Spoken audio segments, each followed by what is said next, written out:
Ito po yung pinaka-ipinagbabawal sa lipunan. Yung pong umihi kayo sa mga may nuno. So pangarap po siguro niyang manuno para lumaki po yung tutut niya. Oh my God! Ayun na, tapos na po siya tumutut.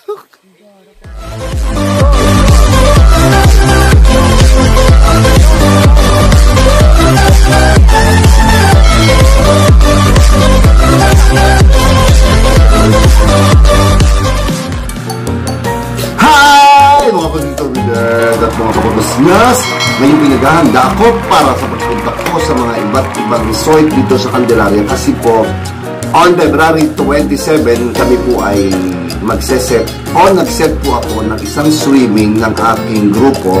Yun pa rin po ang pamilya pa.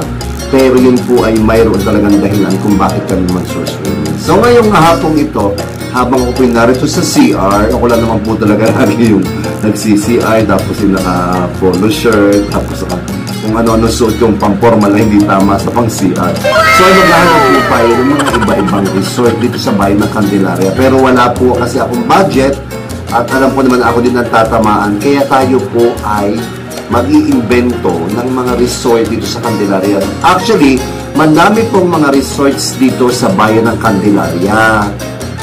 So, meron tayong dito sa poblasyon, meron po tayong Casa Patricia, tapos meron po tayong dito po sa papuntang Masin, meron din po tayong QPH, at papunta naman po dun sa Malabanban, meron po tayong Aqua Woods ba yun? Aqua Woods. At kung punta naman tayo po sa kabilang Malabanban, meron po dong mga ilang resort, yung dating Madre Estacia, meron. Basta madami po yung mga ano, pero yun po yung mga kilala ko. So dito naman po sa mas palukot, meron po tayo yung mga Magic Valley, meron po tayo mga Tilarog, tapos papunta naman po dito sa papuntang mga Bukal Sur, meron po tayo yung mga Bukid, ganyan, mga ganyan. Madami po ditong mga resorts na pwede nating puntahan. So mga hindi po ako nabanggit. Yung mga hindi ko po nabanggit, sorry, sa bilis po ng aking bunganga, ay try po nating puntahan sa susunod. Kasi ang pupuntahan natin ngayon ay yung resort o yung liguan na walang bayad. Hindi natin kung may makikita tayong ganon, ha? Or doon tayo pupunta sa resort na pwedeng mura lang or pwedeng pakiusapan lang kasi low budget niya tayo. So punta tayo, hanapin natin kung saan may mga resort sa mga ganda o mga liguan dito. Basta yung swimming namin ay gaganapin sa February 27 kasi malapit na pong matapos yung February. Halina kayo mga kasisawideg at ating puntahan magagandang ilog dito sa aming bayang Candelaria, Quezon. Tayo na!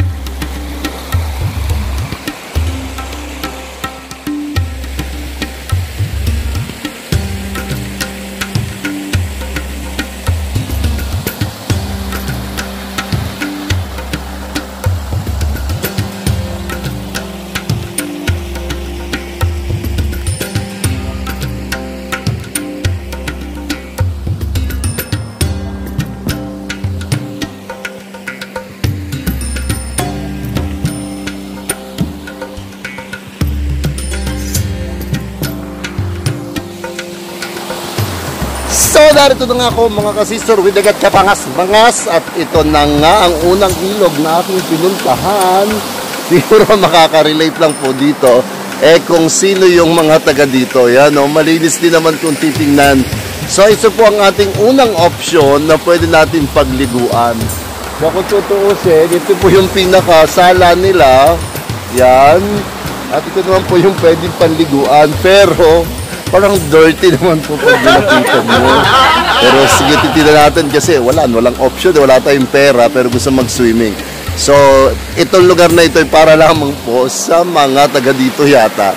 Pero pinilit kong puntahan at babain since malapit naman po ito sa amin. So, here is our first option para sa aming swimming. So, hanap pa tayo na iba mga kasisor wedeg.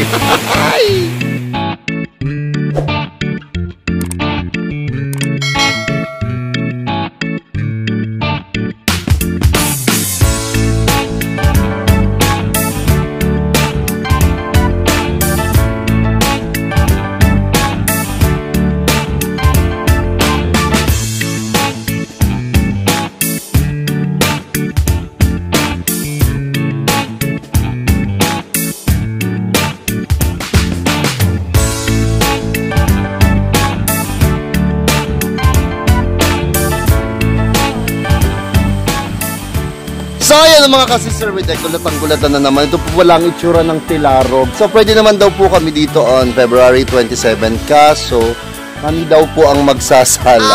Oh, no! Sa lugar na to yan. So, nagsama na po ako ng mga magsasala para po magamit namin. Pero syempre, option pa rin ang lahat kung dito po kasi kami. Kasi wala naman pong overnight dito. So pasyalan natin ha.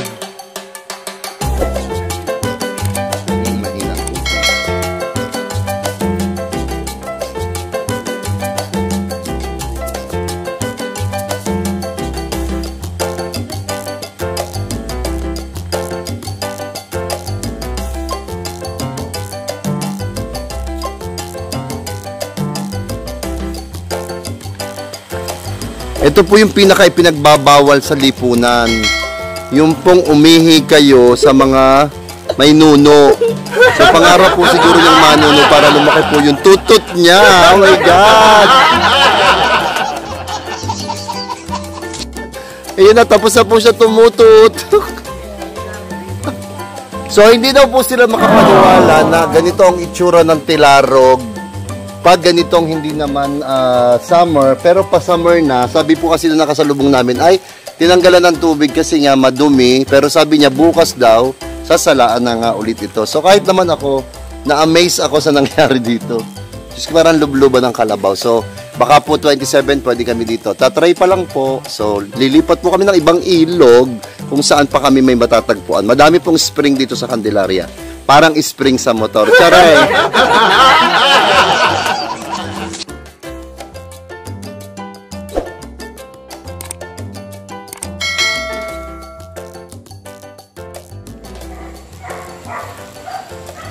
Eto na tayo ngayon naman sa ating ikatlong ilog na pinuntahan dito sa Candelaria, Quezon. Sabi ko sa inyo, madaming magagandang ilog dito at malilinis pa. So ito ay, ang pangalan ng lugar na ito ay Dapian Resort. Oh my God! Wow! So, actually, hindi lang po ito ilog. No, meron din po dong swimming pool sa taas, pero hindi pa po siya topic. So, isa po ito sa pagpipilian natin kung dito tayo magsuswimming on February 7. So, pakikita ko sa inyo yung kabuuan ng lugar na ito. Let's daldal po tayo ngayon ha. Bye-bye!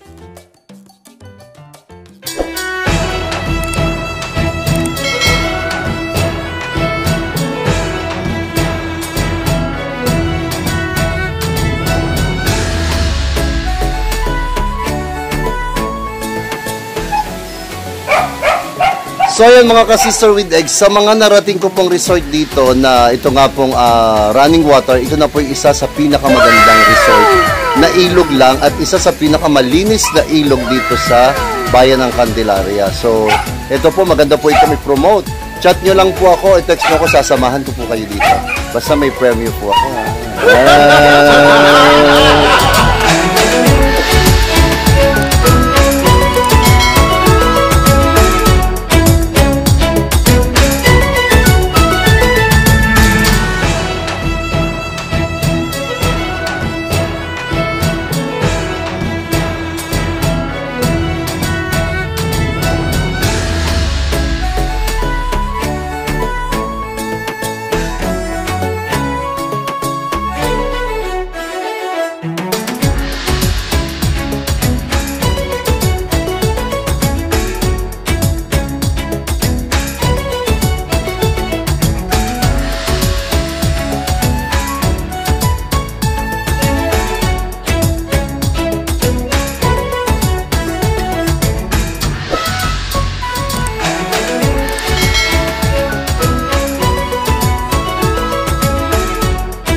So sad, wala na po itong Bukal Resort.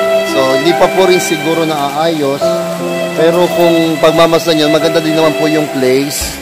So sabi ko nga sa inyo, magaganda yung mga spring or mga running water dito sa amin, bayan ng Candelaria. So may kaunti rin naman pong slide. Pagpatak nyo po doon, magiging pangalan nyo po ay si Macy. Macy Bacangerse.